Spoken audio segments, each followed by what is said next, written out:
Hello මේ ටීවීට system එකද මේ මගේ ක්ලෝතින් ෂොප් එකට මේ පොස් සිස්ටම් එකක් දාගන්න ඕන මේ මැෂින් ගන්න ඕනේ මැෂින් වල ස්පෙක් එක මොකද්ද 10 Gen i7 වගේ ඕන වෙනවා මේ software එක run කරන්න මහත්තයාට ඒ වගේ එකක් තමයි හොයාගන්න වෙන්නේ.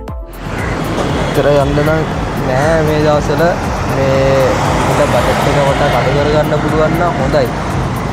මේ දවස්වල පොඩ්ඩක් ගන්නවනේ ඒක තමයි.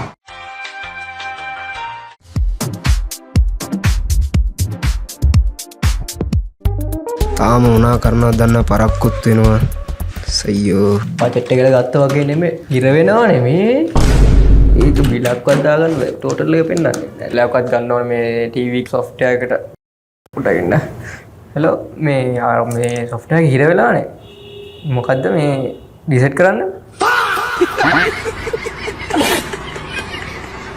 ඔබත් කස්ටමර්ස්ලා ඉස්සලා මේ වගේ අපහසුතාවයට පත් වෙලා තියෙනවද? බිල් දාන්න ගිහලා මැෂින් එක ස්ටක් වෙලා රීස්ටාර්ට් කරලා ඇති වෙලාද? ඒකට හොඳම විසඳුම Cinex අපි ගෙනල්ලා තියෙනවා. ඒක තමයි මේ Belden i7 10 Gen high performance post machine එක. මේ මැෂින් එකත් එක්ක 8GB RAM එකක් වගේම 256GB SSD එකක් එන හින්දා ස්ටක් වෙන්නේ නැතුව ෆාස්ට් ඔයාලට බිල් කරන්න පුළුවන්. මේකේ dual touch screen එකක් එන නිසා කස්ටමර්ටත් ඉන්ටරැක්ට් වෙන්න හැකියාව තියෙනවා. මේ පොස් මැෂින් එකට වසර 3ක දීර්ඝ කාලීන වගකීමක් එක්ක වගේම අලවින් පසු විශිෂ්ට සේවාවක් Cinex අපෙන් ඔබට ලබා ගන්න පුළුවන්. කොකෝපේ වලින් මාසිකව ගෙවන්න ගන්න පුළුවන්.